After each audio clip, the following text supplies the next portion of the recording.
Okay, we're trying to find out. I am live, as it says here. So, hi, folks. This is my first attempt at a live transmission on no less than three platforms, courtesy of StreamYard. And we're going to see if this works or it doesn't work.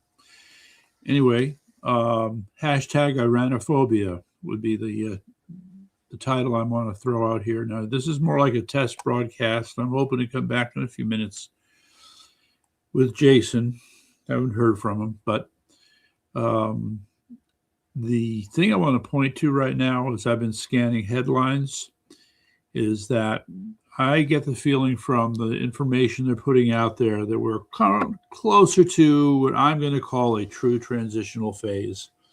The part that has me the most worried, and a lot of other people, is the lack of evidence for a real group of people stepping up to take over the government.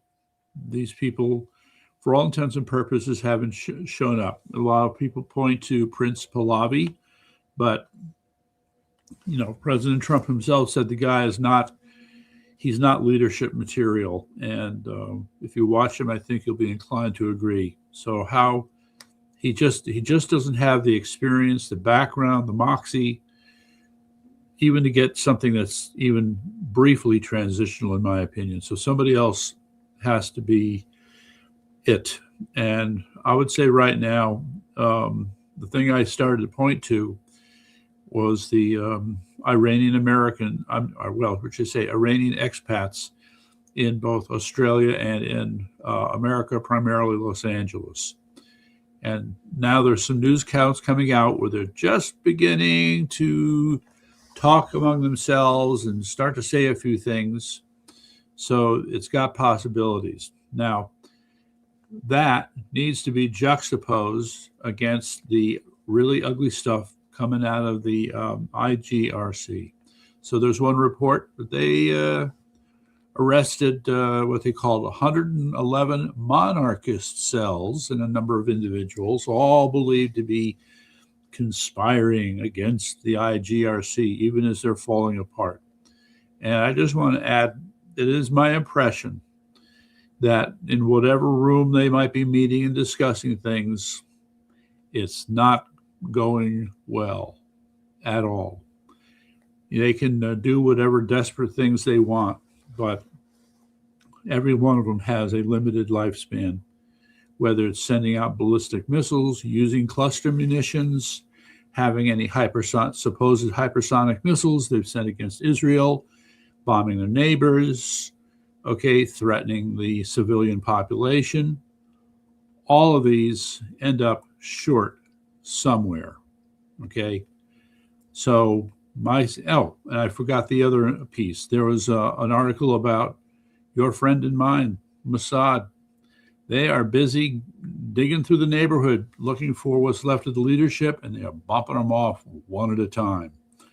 New concepts in doxing, you might say. So between Mossad sort of eliminating them, the sense that even though the IGRC seems to have the upper hand at the moment with the civilian population, that is beginning to fade. And here, I haven't even begun to talk about what America is doing. This gets even more fascinating. The hot issue here is that I don't want to start this. What I consider the hot issue is that I believe we're going to have boots on the ground. I think that this is unquestionable and inevitable, even though you have people in the media kind of, suggesting that it really can't happen. Well, newsflash, we have a ship on its way. It's got a few F-35s on it, and it's got a few Marines, better known as an expeditionary force. And what are expeditionary forces for? Invasion. Now, somebody made the suggestion, I find this interesting, that if the Iranians who are overseas make a move to start forming a government, they're going to get together with that expeditionary force and they're going to all set up shop on Karg Island. I brought this up before, and I haven't really seen anything to tell me they're not going to do it. All right. And I think the other part we should keep in mind to make this interesting is how America has intensified its bombing along the coastline, okay, with the Straits of Hormuz, because that's just as much about knocking out threats to Kharg Island as it is to the shipping in the Strait. So that's going to become a hotly contested area. And I'm going to pat myself on the back too. The other thing is, I had said that the Iranians planned on this for a long time, and their plan was to distribute, disperse what they can of their weapons in order to maintain an insurgency for as long as possible. I haven't seen anything to discourage that, but what I think is interesting is the kinds of reports that we're hearing would suggest that this is exactly what the Americans are doing.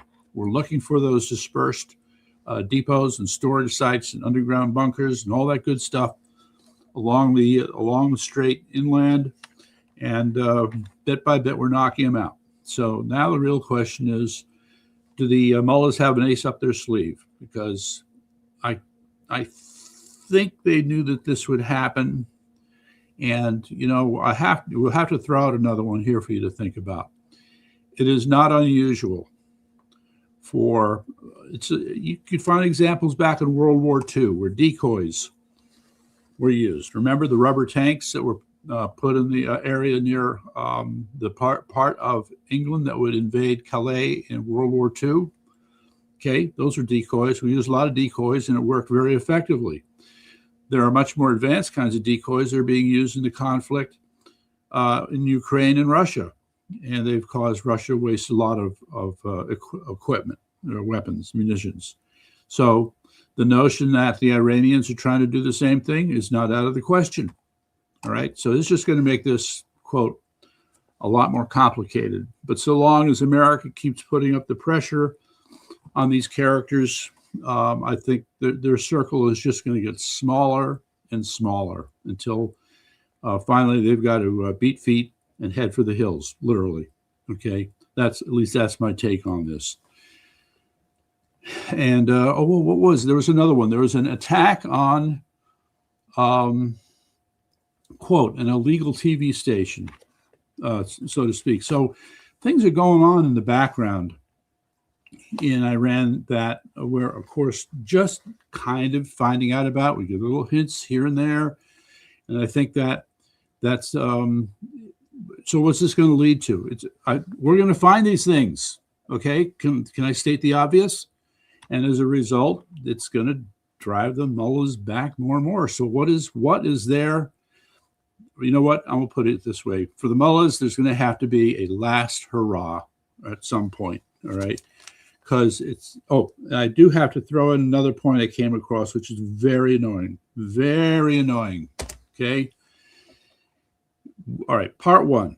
We found that Trump was allowing oil to continue to be shipped to China through the Hormuz Strait. Why we haven't been attacking those freighters, I don't know. Maybe because they're flagged Chinese, perhaps. And that would start a, quote, real international incident. Not clear, but this has been an issue. But now we find out, and then, then with Russia, of course, providing satellite data to target American equipment and positions. Not good. Very naughty, bad, very naughty. Okay, but now we find out that China is providing even more kinds of aid, all right? They're even sending, quote, rocket fuel. Weird. They're getting oil from Iran, and in return, they're somehow getting rocket fuel to them. Now, how they're doing this is anybody's guess. But so the problem, of course, is both China and Russia now are doing what they can to give material aid, and dare I even say comfort, to our enemies, the IGRC. All right. So it seems to me that some pressure, significant pressure, has to be put on Russia and China for what they've done. They can't do this in the middle of a conflict. This is no different from when we've had to put up with, the quote, proxies from Iran killing Americans in Iraq when we were there and other places. This is unacceptable. And I cannot pretend to read the mind of the president. Okay. Can't pretend to do that. Still, you have to figure that, as we've often said, we've seen him play three-dimensional chess, and I think that those skills are coming into play here now. But in a sense, he's leaving pieces on the board that he should be taking off the board. But and it's frustrating me. Anyway, I'm going to just thank you to the people who are tuning in here. I can see some folks are watching, and we'll be back here in a few minutes if Jason gets his act together. Otherwise, I'll just come back here and pick up where I left off. There are my conclusion just for this segment is that the IGRC is running out of room to run. And I think that, well, let's put it this way. What I would set as a standard here, in order to truth test my beliefs, is what's going to happen in the next 5 days. And we've seen a dramatic drop in the number of ballistic. Well, let me qualify that. We've got two versions here. You know what? I got to address this. Version 1 is how there's been a significant drop in the number of missiles that have been launched by the Iranians in general. What is the total count?